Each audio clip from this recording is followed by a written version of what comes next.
little fight on the landing ground.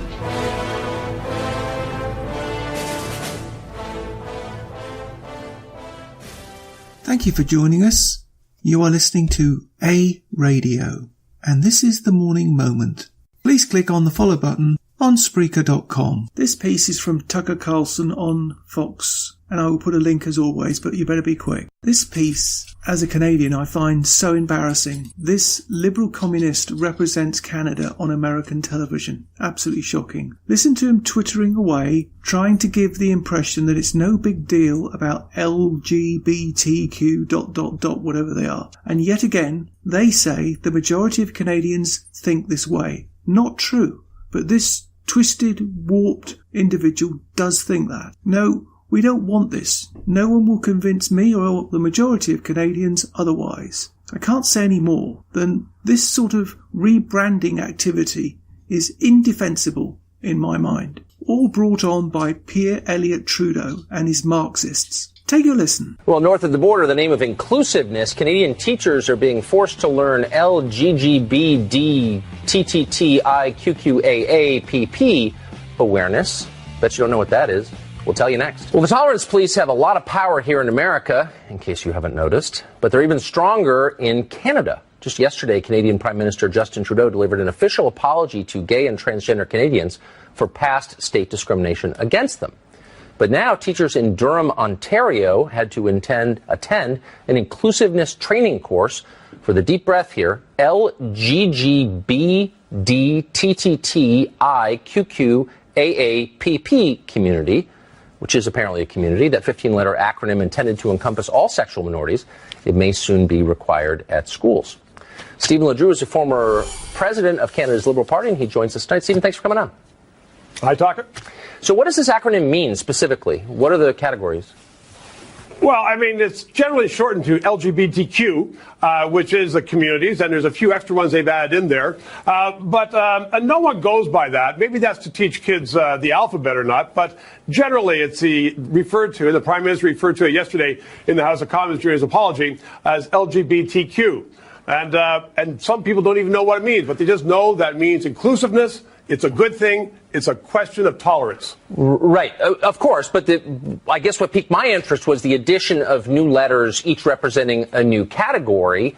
And I'm not against it, kind of confused by it. And I just want to know what it means. Do you know what the acronym stands for? Do you know what those 15 groups are? What's the problem with it? You know, even I'm not saying, but hold on, slow down. I'm not saying there is a problem with it. I'm just asking what it is, because defining the terms is the first step to understanding them and then accepting them. So what is it? Well, I mean, you've got in front of me. You have me at a disadvantage on that one because, to be very candid with you, as I said, everybody in Canada knows what LGBTQ, sometimes a two in the end, means. But that long one, quite frankly, until your producers showed it to me, I hadn't seen it. But then I looked at it, and you have all the definitions through there. Okay, that's fine. But then why do you think it's a good thing if you don't know what it is? But what's the matter with it? Well, I don't know what I mean, look, I don't know. I mean, you could hand me a box and say there's something great inside, and my answer would be, okay, what is it? I mean, I don't pronounce things great until I know what they are, but you don't have that problem. So, I'll get specific with you. And this is meaningful because teachers are being taught this, kids will be taught it, and I think I have a right to non-judgmentally ask what they're talking about. So, for example, what's Two-Spirit?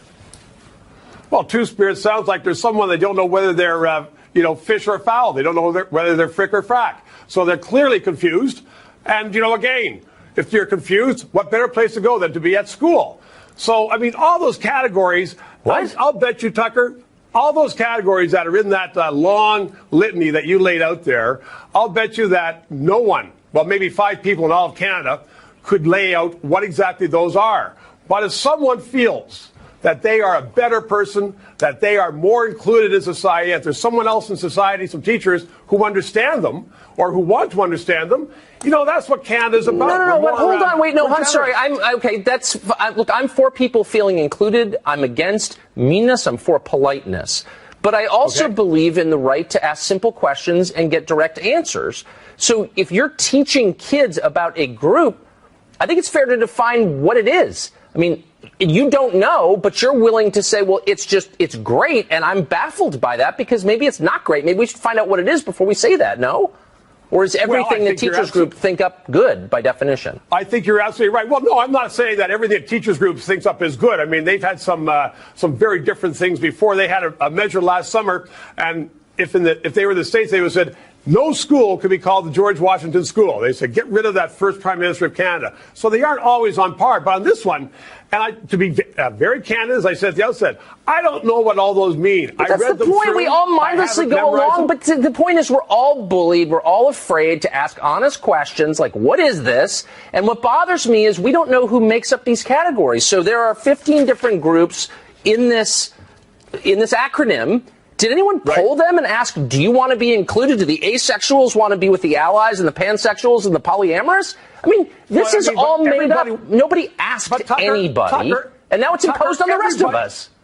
Everybody wants to be included. That's what this whole thing is about. It's society, you want to be included. That's a social contract. So, no one, I'm sure, went out and polled people, and they said out of the 1,000 people, if you are that fifth category in that long line of that long litany of names that you have, right, no one's going to be polled on this thing. But it sounds to me that you're taking an issue with some teachers saying, let's try to bring it together. You already said you're totally missing it. I'm for bringing people together. I think there's something inherently divisive about making up a, quote, community without asking anybody in the community if they constitute a community. And by the way, why would did anyone even ask? Like, who made this up? Who's making these rules? We have to abide by them, so it seems fair to ask. Like, where did this come from? Well, it's not a rule, Tucker. That was what you're reading is something that was created by teachers. They said, let's bring all the groups in. We have these names. I'm sure there was no poll on it.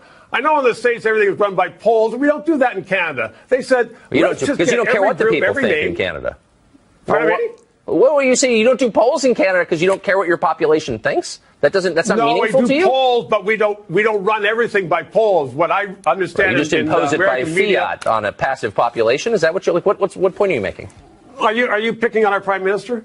I'm not picking on. I'm pro-Canada. I just came to ask simple questions, as we do in this country, hoping I would get a straightforward answer, not finding one, pressing forward a little more gently, politely, respectfully, and getting nothing. Well, I'm sorry that you feel I'm giving you nothing, because I'm giving you the honest truth. The honest truth is that most people in Canada would not know all those categories, but they would say, you know what? Even if there's 10 people out there in Durham County where this group was meeting, then that's a good thing. Bring them in.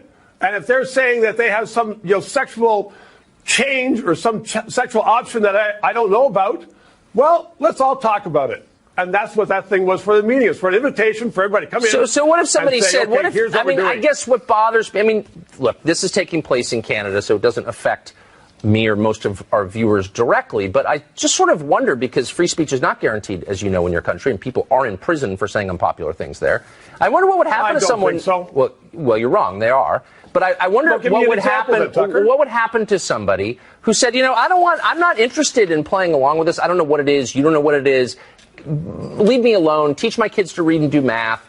That person would be dismissed as insensitive or bigoted or worse, wouldn't he? No, they wouldn't. Because we're not judgmental like that. So you're saying, from an American point of view, that person would be dismissed as bigoted. But in Canada, they wouldn't be. They say, okay, fine. That's your opinion. Others have a different opinion. Oh, if only that were true. And you know what? I wish that were true. That's the country I want to live in. I want to live in a country where we can disagree. We don't call each other names. And we sort of agree to disagree. But that's not the country you live in, and increasingly that's not the country I live in. Oh, it is. It is the country that we live in, Canada. There's a big difference between the United States and Canada, and that's one of the differences. And I asked you, Tucker, to tell me who's in prison in Canada for saying something wrong. We have a great free speech. People are prosecuted for hate crimes in Canada for expressing things that are unpopular. And that's Canadian law. Mark Steyn got sued over this. Yeah, okay. No, all right, you know what? Stephen, we're in a factual dispute in which you were in the wrong, but that's another show. I hope you will come back and we can talk about that in some detail. But in the meantime, thank you. You can find more at aradio.wordpress.com, where you can find links to us on Twitter, Facebook, Instagram, iTunes, iHeartRadio, Gab, and email. We are continuing to reach out to you, so please pass on the links. Please click on the follow button on Spreaker.com. You can listen to all my morning moments at Spreaker.com under A Radio, that's EHRADIO, A Radio. and please click on the like button. And you can find all my podcasts and morning moments at aradio.wordpress.com and click on the Morning Moments tab.